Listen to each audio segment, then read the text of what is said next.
berat. Suatu sore di pantai Bangkalan, Kiai Khalil ditemani oleh Kiai Syamsul Arifin tengah berbincang tentang pengembangan pesantren dan persoalan umat Islam di daerah Madura. Persoalan demi persoalan dibicarakan, dan tidak terasa matahari hampir tenggelam. Sedangkan Kiai Khalil dan sahabatnya tersebut belum sholat asar. "Kita belum sholat asar, Kiai," kata Kiai Syamsul Arifin. "Astagfirullah." Kiai Khalil menyadari kekhilafannya. Kiai Syamsul berkata bahwa saat itu waktu sudah hampir habis dan tidak mungkin bisa melakukan sholat asar secara sempurna. Kiai Khalil memohon agar Kiai Syamsul mencari kroco, sejenis daun aren yang dapat mengapung di air. Kiai Syamsul heran, untuk apa kroco itu? Bertanyalah beliau kepadanya. Kiai Khalil hanya menjawab dengan tersenyum sembari berkata, "Ya, kita pakai ini untuk pergi ke Mekah." Setelah mendapat kroco, Kiai Khalil naik ke atasnya dan diikuti oleh Kiai Syamsul. Beberapa saat Kiai Khalil menatap ke arah barat, dan tiba-tiba kroco yang dinaikinya melesat dengan cepat dan sulit diikuti pandangan mata. Sesampainya di Mekah, azan sholat asar baru saja dikumandangkan. Setelah mengambil air wudhu, dua kiai besar itu segera menuju saf pertama berjamaah di Masjidil Haram. Assalamualaikum warahmatullahi wabarakatuh. Alhamdulillah, kembali bersama Zulkarnain Al-Maduri. Sekarang saya berada di atas ketinggian 300 meter ya, dari bumi. Tepatnya di sebuah menara di Jakarta. Ya, di sisi lain kemarin saya mengikuti sebuah video dan sudah saya rekam, yaitu copyright. Itu berkaitan dengan kesaktian atau berkaitan dengan karomah Kiai Haji Muhammad Khalil Bangkalan. Tetapi perlu saya kritisi itu. Kalau karomah saya yakin dan percaya karomah itu ada, tapi saya tidak yakin kalau karomah itu harus bertentangan dengan ketentuan Allah dan Rasulnya. Itu bukan karomah namanya. Ya, dalam sebuah video yang durasi 30 menit berkaitan dengan karomah Kiai Haji Muhammad Khalil, itu ada satu yang menarik perhatian saya dan perlu saya kritisi gitu. Ingat, kemuliaan itu bisa diberikan oleh Allah kepada siapa saja. Termasuk kemuliaan itu juga bisa diberikan kepada saya. Iya kan? Jadi artinya setiap orang bisa mendapatkan kemuliaan dari Allah Subhanahu wa taala. Tetapi kemuliaan yang diberikan oleh Allah kepada manusia itu kan tidak harus bertentangan dengan firman-Nya. Tidak harus bertentangan dengan hadis Nabi. Karena hadis Nabi Muhammad sallallahu alaihi wasallam itu adalah bayan yang menjelaskan berkaitan dengan wahyu. Kalau di dalam surat Al-Baqarah 185 itu kan ada ayat yang bunyinya, meskipun ini berkaitan dengan Ramadan, tapi ada sesuatu yang menarik itu. Syahrul Ramadan alladzi unzila fihil Qur'an. Jadi Allah itu menurunkan Al-Qur'an di bulan Ramadan. Hudan linnas, sebagai petunjuk bagi manusia, wa bayyinatin minal huda, dan juga menurunkan hadis-hadis Nabi, yaitu sebagai penjelasan bagi petunjuk-petunjuk Allah itu. Wal furqan, kemudian Allah ingin membedakan antara orang kafir dengan orang mukmin. Itu wal furqan itu pembeda ya. Membedakan itu kalau kita lihat tafsirnya dalam berbagai tafsir, membedakan antara si kafir dan si mukmin, antara si munafik dan si jujur gitu. Itu dibedakan oleh Allah Subhanahu wa taala. Nah, berkaitan dengan karomah, ada kisah karomah. Kalau ngikuti di video, jadi suatu saat Kiai Haji Muhammad Khalil Bangkalan ini sedang berjalan-jalan usai duhur, mungkin sedang berjalan-jalan bersama Kiai Haji As'ad Syamsul Arifin. Ya. Kiai Haji As'ad Syamsul Arifin ini kan di Asem Bagus ya, Situ Bondo gitu, Situ Bondo. Kalau kita melihat dari Kiai Haji, yaitu siapa namanya, Muhammad Khalil Bangkalan, dan Kiai Haji As'ad Syamsul Arifin, itu selisih sedikit dalam ukuran usia, itu selisih sedikit gitu. Tetapi saya tidak tahu persis usianya kedua tokoh panutan orang Madura ya, dan gurunya orang seluruh Jawa gitu. Kalau Kiai As'ad Syamsul Arifin itu terkenal di Situ Bondo, kalau Kiai Haji Muhammad Khalil Bangkalan itu terkenal di Madura. Kalau sudah disebut sampai di Bangkalan ini ada namanya daerah, jalan-jalan, yaitu Jalan Kiai Haji Muhammad Khalil Bangkalan. Bangkalan ini kalau dari sisi bahasa Madura, Bangkalaan gitu, artinya mati kau gitu. Mati kau itu artinya Bangkalaan. Jadi kemudian disebut Bangkalan. Ceritanya nggak tahu apa kok begitu ya. Tetapi yang menarik itu ceritanya Kiai Haji Muhammad Khalil Bangkalan yang perlu saya kritisi tadi. Beliau bincang-bincang dengan Kiai As'ad Syamsul Arifin sampai tidak sadar masuk waktu asar. Kemudian Kiai As'ad Syamsul Arifin seolah-olah mengatakan, "Kang, ini sudah masuk asar. Ayo kita sholat dulu." Tapi kemudian dalam kisah itu dikatakan Kiai Haji Muhammad Khalil Bangkalan ini bagi mereka yang cerdas akan berpikir, Kiai Haji Muhammad Khalil Bangkalan itu dia suruh ngambil itu krosoknya dari pelepah pohon kelapa ya. Lalu mereka Kiai Haji As'ad Syamsul Arifin diajak oleh Kiai Haji Khalil Bangkalan duduk di krosok itu gitu. Lalu keduanya bisa terbang menuju Mekah untuk melaksanakan sholat asar. Saya tidak rela ya kalau beliau ini adalah seorang wali diceritain begitu. Paling tidak terima itu saya gitu. Berarti yang bikin cerita ini bohong. Kenapa saya katakan bohong? Beginilah, dia itu berangkat asar. Dia mau sholat asar di Mekah. Bayangkan coba dia mau dengan lah, hebat dia. Bisa sholat asar di Mekah gitu. Orang yang awam percaya begitu saja. Orang yang bodoh itu percaya begitu saja bahwa memang Muhammad Khalil Bangkalan bisa berangkat ke Mekah. Lah coba berangkat waktu asar Indonesia bagian barat. Masa di Mekah asar Indonesia bagian barat? Allahu Rabbi, na'udzubillah min dalik. Ini cerita bohong. Jadi ini kritiknya ya, kritik terhadap kisah Kiai Haji Muhammad Khalil Bangkalan. Jadi yang jelas ini santrinya yang salah, yang menceritakan kisah Kiai Haji Muhammad Khalil Bangkalan, yang konon bisa terbang dengan naik krosok itu ke Mekah pada waktu sholat asar yaitu bagian barat Indonesia. Kan Madura itu termasuk bagian barat Indonesia. Itu di zaman Belanda. Nah kalau kita lihat dari kisahnya itu kan di zaman Belanda. Ya, orang awam mah dicekokin dengan kisah-kisah seperti itu percaya begitu saja.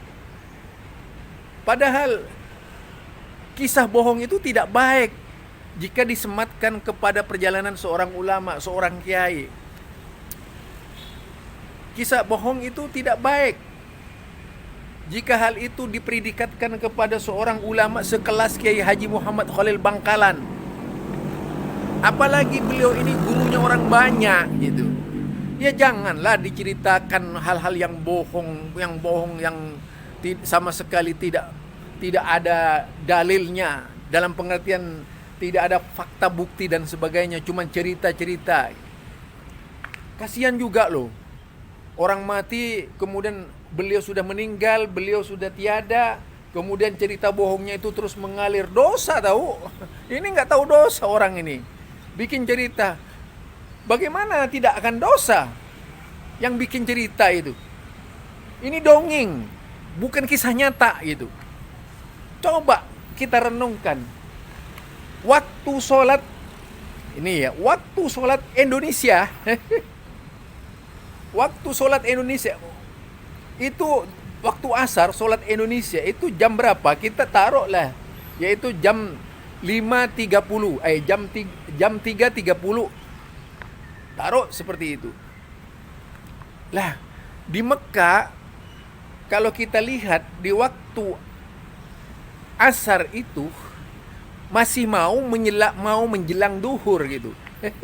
Mau menjelang duhur masih. Itu belum masuk duhur. Ya, ini kan kebohongan nyata ya. Mungkin sekitar jam-jam berapa ya? Jam 10 berapa? 10 pagi itu loh. Di Mekah itu. Lalu bagaimana bisa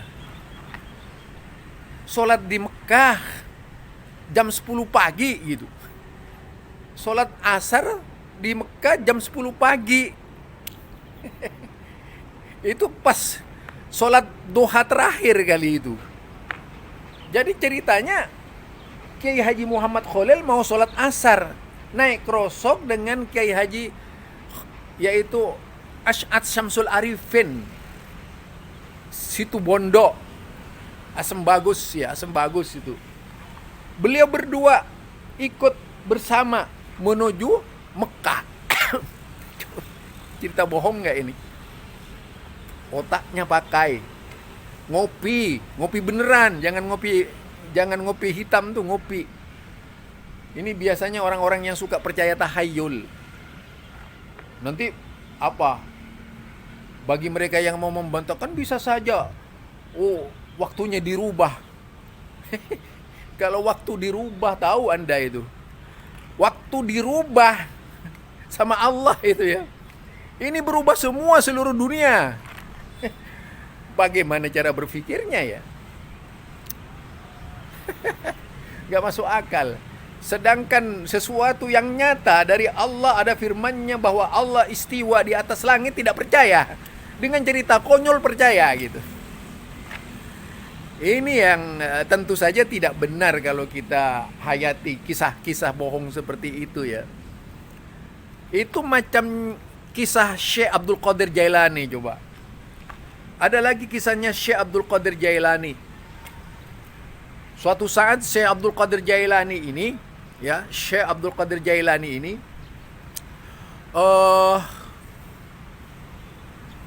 melihat seorang ibu sedang menangis.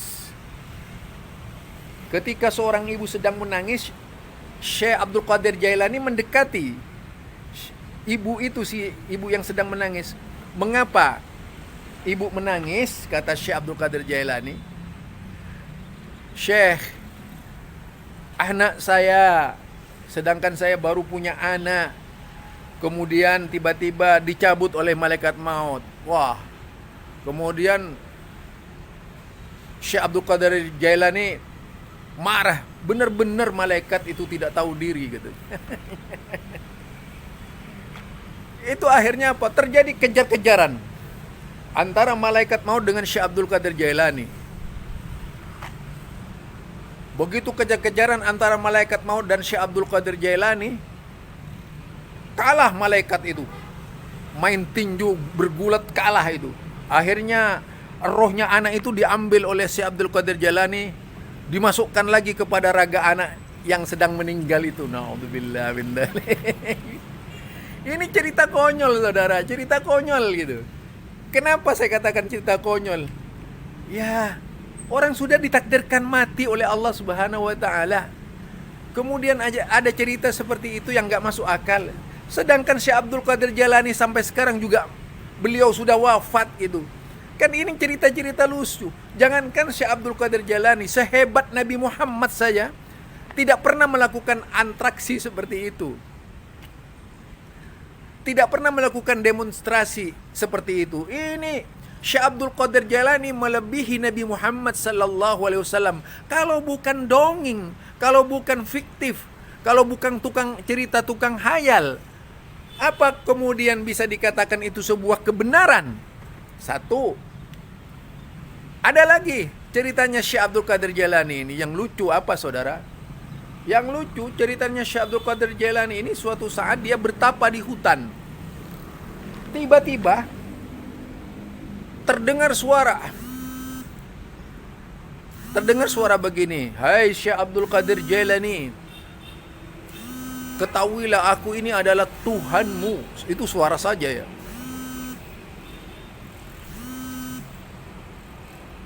Kemudian, mulai sekarang aku halalkan seluruh apa yang ada di dunia ini bagi kamu. Tidak ada satupun yang haram. Apa kemudian Syekh Abdul Qadir Jailani memang dia mengatakan, "Naudzubillah min dzalik," katanya. Kamu ini bukan Tuhan. Ketika ditanya, "Dari mana kau tahu bukan Tuhan?" Karena Tuhan itu tidak bersuara seperti itu. Seharusnya lebih jeli lagi ya Syekh Abdul Qadir Jailani. Dia bukan Tuhan karena memerintahkan makan barang haram gitu. Kan sekarang soalnya banyak wali, orang-orang yang ngaku wali, yang disebut wali jadab itu, wali majdub. Orang gila dikatakan wali. Sekarang kan banyak orang begitu. Itu karena terlalu takwa kepada Allah katanya sampai gila. Itu kan apa ya, otaknya bergeser lah itu. Apa seorang gila dikatakan wali gitu. Wali jadab, wali majdub itu. Saya sering bertemu dengan wali majdub yang kata mereka itu, mereka semuanya takut. Kalau saya nggak ada takutnya sama mereka itu. Ya itu yang saya lihatnya itu.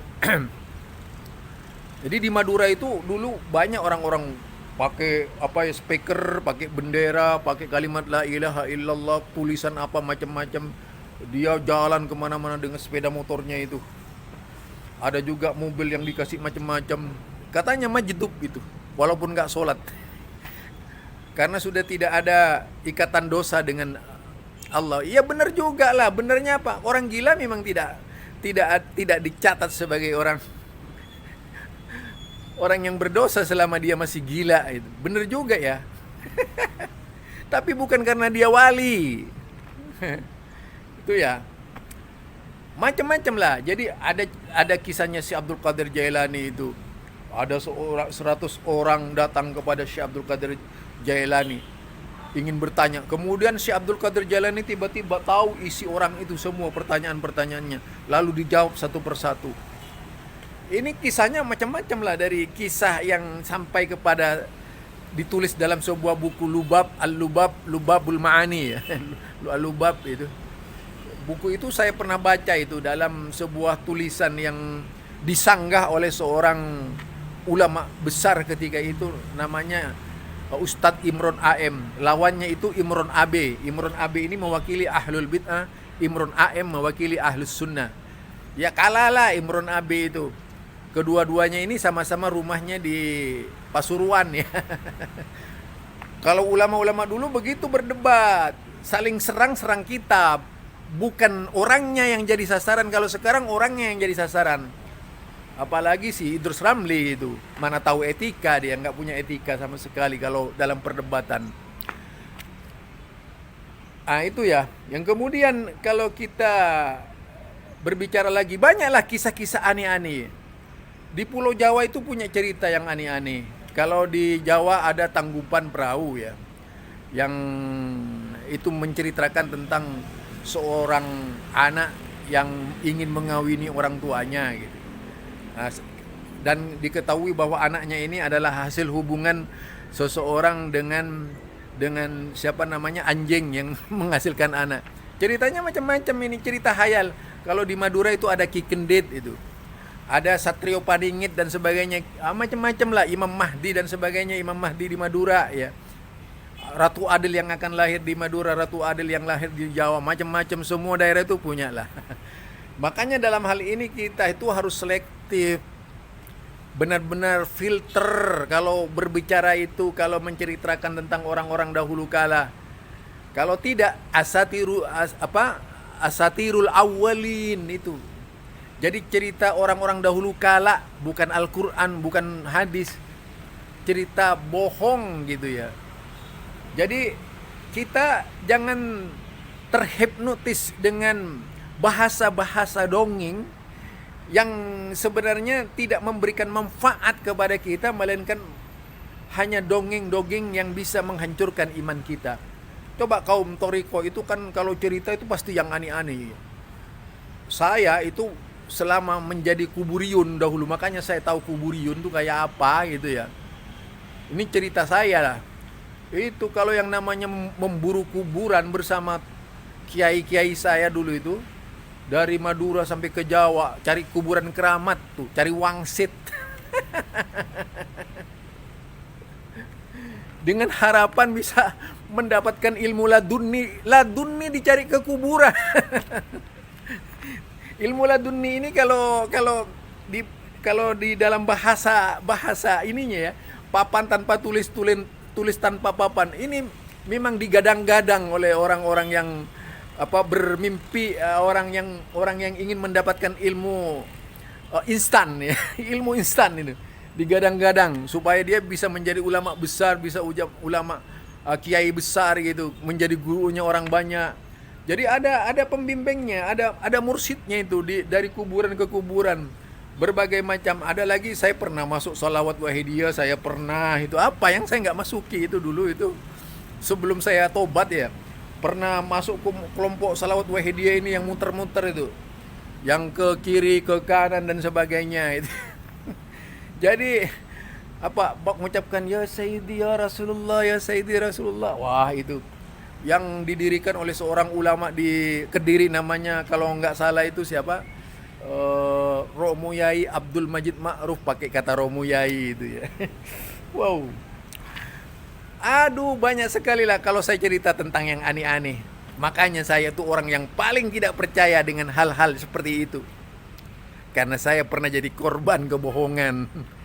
Jadi saya sekarang jadi tukang kritik kisah-kisah semacam itu. Kuburan seperti apa sih, kuburan keramat yang mana yang tidak saya datangi itu? Sudah saya datangi semuanya. Kebanyakan cerita-cerita yang datang itu dari juru konce, kata orang Madura itu. Juru kunci itu. Pelayan-pelayan kuburan kan ada pelayannya. Cerita tentang ini, kesaktiannya. Wah, di daerah saya itu ada namanya Asta Tinggi, itu kuburan raja-raja itu. Kuburan kiai-kiai. Wah, itu semuanya kalau diceritakan dari sisi kisahnya bermacam-macam. Ada kuburannya Kuda Panule, Joko Tole, itu pahlawan Madura. Oh, saya paling tahu itu. Makanya saya itu orang yang sudah banyak dengan dongeng yang dicekokin dengan cerita-cerita bohong. Yang semuanya menurut saya itu bohong, kebohongan. Sengaja dilakukan oleh mereka hanya untuk menarik simpati gitu ya. Jadi itu yang saya alami. Itu ya, jadi cerita tadi itu tentang Kiai Muhammad Khalil Bangkalan memang perlu dipikirkan dengan sejernih-jernihnya lah. Iya, masa hari mau sholat asar berangkat ke Mekah di waktu asar gitu. Nah oke lah, taruhnya karena kecepatan Tuhan. Masa di Mekah itu asar itu? Mekah masih baru selesai sholat subuh itu yaitu sekitar jam 10-an lah ya. Itu artinya duha terakhir itu. Nah itu mau sholat asar di sana. Naudzubillah min dzalik. Jadi hal-hal yang tak masuk akal seperti ini yang dicekokin kepada orang-orang awam. Orang awam ya cuma ngangguk kepala. Iya ya, hebat ya. Kalau orang kritis nggak begitu.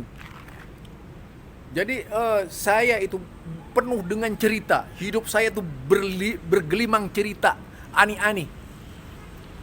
Jadi tobatnya saya itu meninggalkan semua cerita yang aneh-aneh itu. Mereka-mereka yang belum pengalaman, saya sudah pengalaman. Jadi apapun yang dilakukan oleh mereka itu sudah pernah menjadi perjalanan saya. Jadi cerita-cerita hayal, tahayul, khurafat tuh kenapa kemudian di Muhammadiyah itu ada upaya keras untuk membasmi TBC tahayul bid'ah dan khurafat? Karena memang yang merusak Islam itu tahayul bid'ah dan khurafat. Selagi di dalam Islam itu penuh dengan tahayul bid'ah dan khurafat, cerita-cerita yang tidak-tidak, apalagi mau mendirikan organisasi misalnya minta izin dulu gitu dan sebagainya dengan kirim surat ya kepada almarhum tuh. Nah, itu tentu saja perlu mendapat kritikan. Sebagai seorang mukmin itu harus jeli. Difilter kita. Karena sekarang ada cerita-cerita yang digiring supaya bisa mendekati Nabi gitu. Di bawahnya Nabi benar-benar kemudian mereka ini dipromosikan sebagai seorang wali gitu, dipromosikan sebagai seorang wali kuburan itu. Jadi upaya memperjuangkan kuburan dengan basa-basi ini terlalu banyak di Indonesia ya. Jadi saya kalau masuk ke daerah pedalaman Maluku itu kelompok 12 Tobelo dan sebagainya, itu konon katanya mereka ini 12 ini adalah tokoh-tokoh Islam. Kalau kemudian di Kesultanan Ternate itu saya pernah berkunjung ke Kesultanan Ternate itu. Kemudian yaitu di Barito Selatan. Kemudian di wilayah Sumatera. Jadi banyak sekali cerita-cerita yang nggak masuk akal yang sampai kepada saya gitu. Ya tentu saja saya sebagai seorang dai itu memberikan pengertian yang rasional ya dan tidak irasional. Karena apa? Kalau itu dibenarkan, makin rusak umat Islam ini, bukan makin bertambah jaya. Akhirnya umat Islam itu akan selalu percaya kepada hal-hal yang aneh-aneh itu. Apalagi masalah gaib. Ceritanya tentang gaib ini berapa tokoh sampai ada yang sumpah sama saya itu waktu di Bangkalan, dia seorang kiai ya. Sampai mau pukul saya dia. Saya ini tahu ilmu gaib di depan saya itu. Saya ini tahu ilmu gaib. Saya mengatakan la ya'lamul ghaiba illallah. Tidak ada yang tahu ilmu gaib melainkan Allah. Itu katanya itu. Sampai dikatakan dalam ayatnya, andai kata saya tahu ilmu gaib. Jadi lau a'lamul gaiba, itu andai kata saya tahu ilmu gaib, katanya itu apa? La istaksartu minal khair. Aku akan kumpulkan kebaikan, kata Rasulullah. Ya soalnya orang tahu ilmu gaib itu artinya orang yang tahu kapan mati gitu. Itu kan perkara gaib mati itu. Jadi kalau mau misalnya dia matinya ya karena ingin ilmu, karena ingin